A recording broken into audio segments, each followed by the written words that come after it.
আপনি আপনার সন্তান থেকে ভালো আচরণ আশা করেন, আপনি আপনার সন্তান থেকে ভালো ব্যবহার আশা করেন, আপনি চান যে আপনার সন্তানটা আপনার অনুগত হোক, সে আপনার জন্য অবদান রাখুক।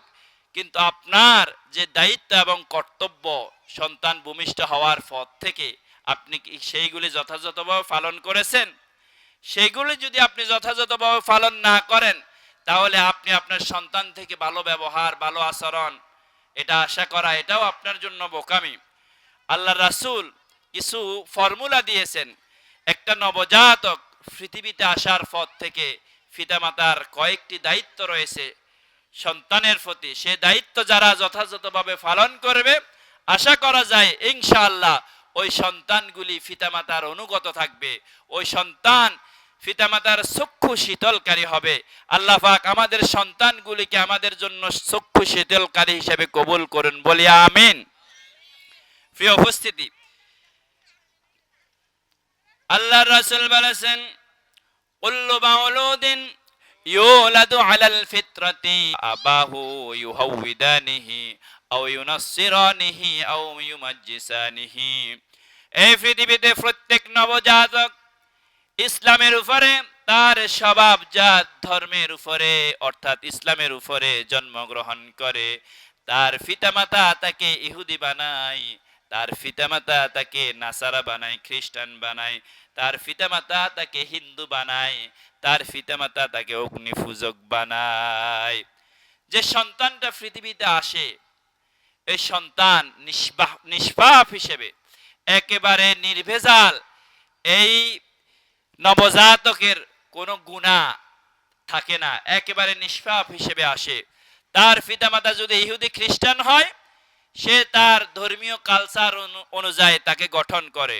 পিতামাতা যদি মূর্তি পূজক হয়, পিতামাতা যদি অগ্নি পূজক হয়, সে অনুযায়ী তার সন্তানটাকে গঠন করে। এই যে আপনারা কাগজটা দেখতে পাচ্ছেন, কাগজের এই ফিট, এখানে কি কোনো লেখা আছে? এই পেপারের মধ্যে আপনি যা লিখবেন, এখানে যদি আপনি গান লেখেন তাহলে এখানে গান গান আসবে, এখানে যদি আপনি গজল লেখেন এখানে গজল আসবে, এখানে যদি আপনি আরবি কোরআনের কোন আয়াত লেখেন কোরআনের আয়াত আসবে।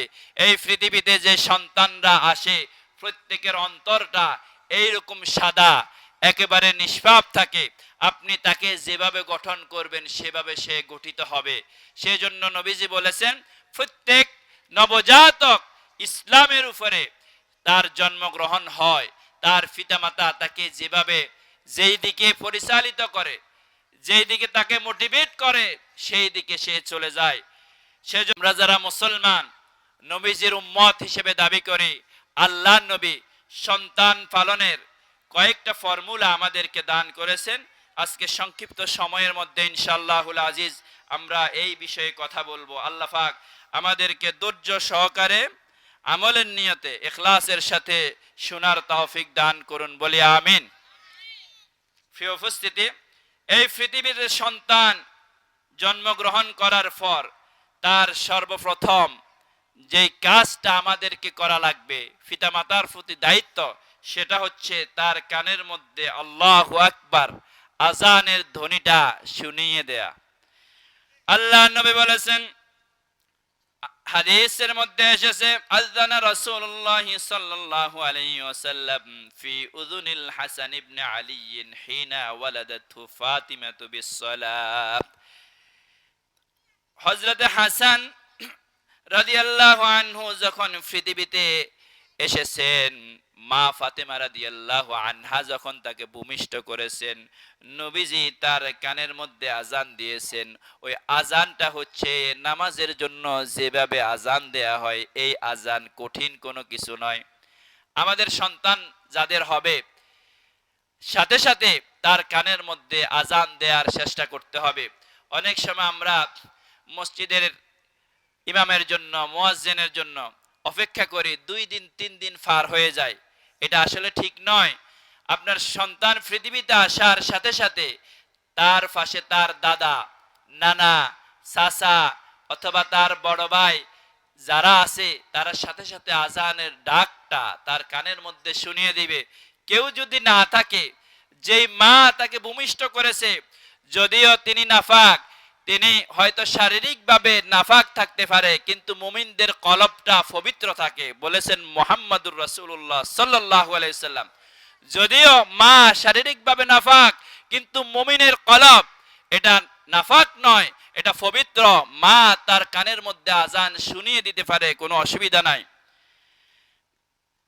দ্বিতীয় নম্বরে হচ্ছে, একটা সন্তান যখন পৃথিবীতে আসে তার সুন্দর একটা নাম বাছাই করা, এটা হচ্ছে পিতামাতার প্রতি দায়িত্ব।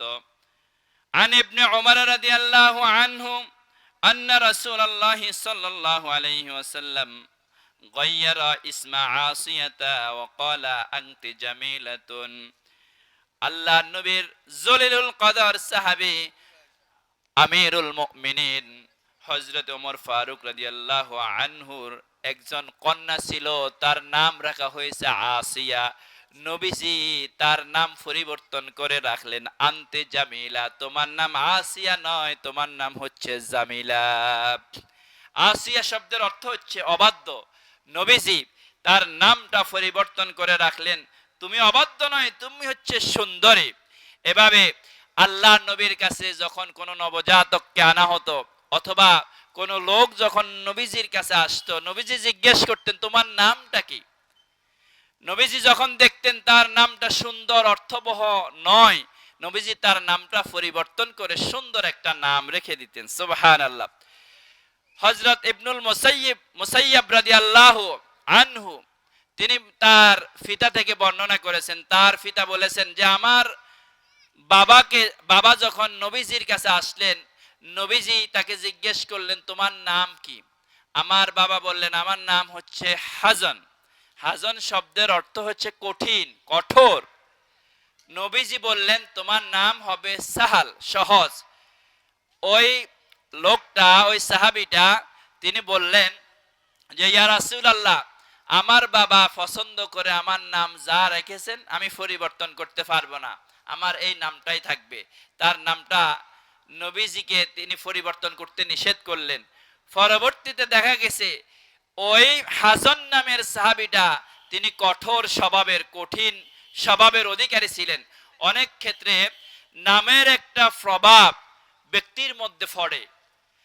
এক লোক হুজুরের কাছে এসে বললেন, অভিযোগ করলেন যে হুজুর আমার মেয়ের জন্য কিছু পানি ফোড়া দিন, আমার মেয়েকে কিছু জাট ফুক করুন।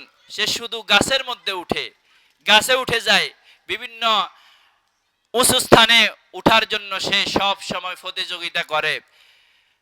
হুজুর জিজ্ঞেস করলেন আপনার কন্যার নাম কি রেখেছেন। লোকটি বলল হুজুর আমার মেয়ের নাম রেখেছি কেরাদা খাতুন। হুজুর বললেন কেরাদা অর্থই তো বানর, আর বানরের স্বভাব তো সব সময় গাছের মধ্যে উঠা, তো তুমি তোমার মেয়ের নাম রেখেছো কেরাদা, সে তো বানরের নাম রেখেছো তুমি, তোমার মেয়ে তো তার স্বভাবই তো হবে এটা। অতএব নামের প্রভাব অনেক সময় ব্যক্তির মধ্যে পড়ে।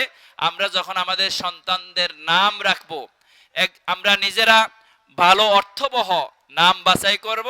নিজেরা যদি না জানি একজন আলেমের মধ্য দিয়ে আমরা জিজ্ঞেস করে নিব যে আমার মেয়ের জন্য অথবা আমার ছেলের জন্য হুজুর একটা সুন্দর অর্থবহ নাম বাছাই করে দিন। এভাবে নাম আপনারা রাখবেন। এটা হচ্ছে পিতামাতার প্রতি দায়িত্ব।